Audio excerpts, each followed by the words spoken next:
Hi and welcome. My name is Lee Stevens and I'm the Executive Director here at the Carnival World Museum in Riverview, Florida. Now, I had a question about this. What do you call them? Carousels? Merry-go-round? What do you Both. call them? It's both. It's both. And they call them a merry-go-round. Do you have to be merry to go on it? Well, it helps. Or are you Nobody merry wants when a you get... sourpuss. Huh? Nobody wants a sourpuss. And when we were up in Boston, they had them, and they called these creatures flying horses. Some of them are. Some of them are prances, some of them flying horses, some of them are standing horses. So how do they get the name flying horses when they obviously don't fly? Well, all their feet are off the ground. How long has this museum been around? It's about 15 years old, but it's actually only been open to the public for the last 9. And now my campaign is to really put a face on the museum. A lot of people didn't know it existed. A lot of people still don't know it exists. Yeah, we didn't know. You know, and you're right there in Sun City or in the area. We're not 12 miles away. Right. Okay, sir, now you tell me what this thing is. This is a children's high striker.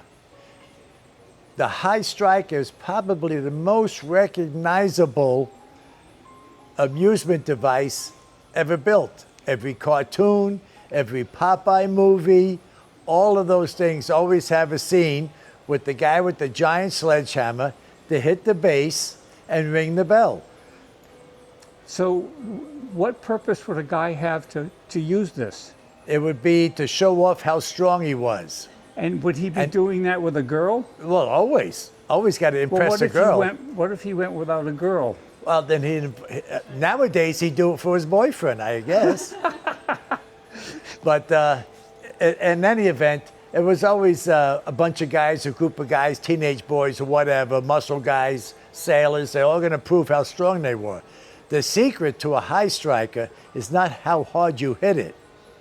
It's where you hit it and the leverage you have when the hammer comes down.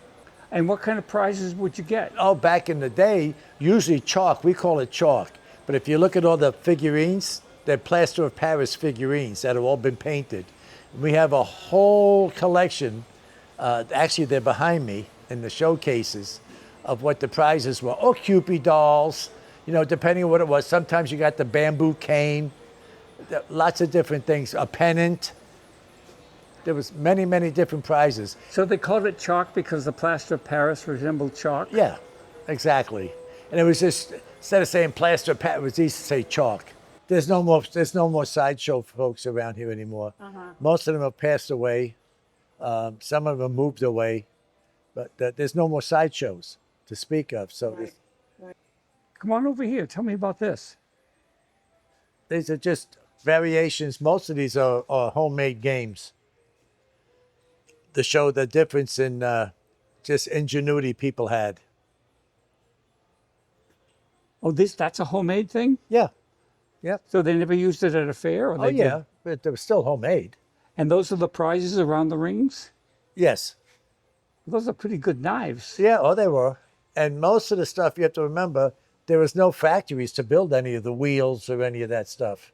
So all of it was, when I say homemade, they were made, somebody that owned it made it. Oh, I gotcha. Now, some of the shooting gallery elements, all the steel, which they all are, so you could shoot 22s at them.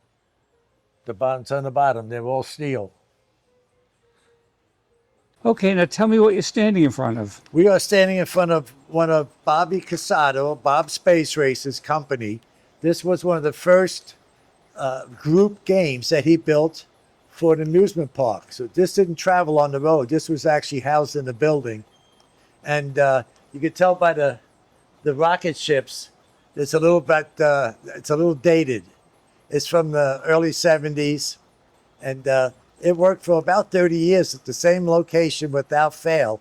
So Bob and his company are pretty proud of the way they were able to build these group games. It's called a group game because you could play 16 people at once. So how does it work? Well, you would hit on this and the ball would jump and go through that little hole down the ramp.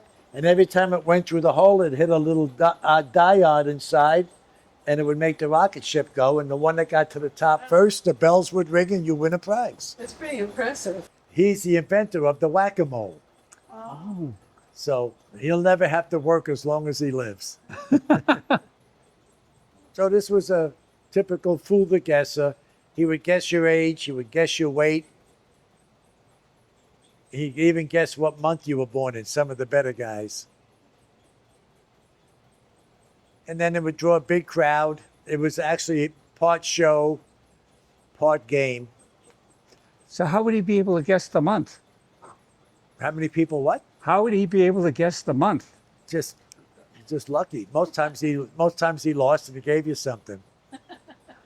But everybody, and he always had a way of convincing you, without you even knowing it, that he would guess your weight, basically.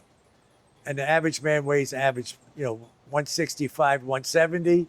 Well, then if you add 3 pounds either way, now you have a 7-pound leeway. So that explains the game.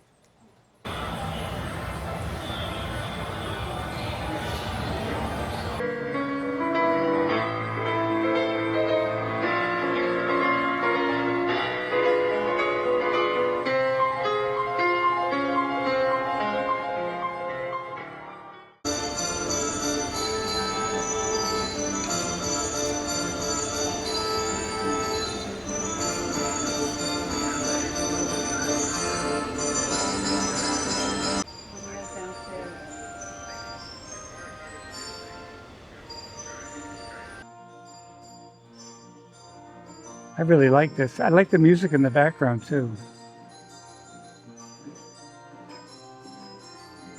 Go close to the mirror, see what happens.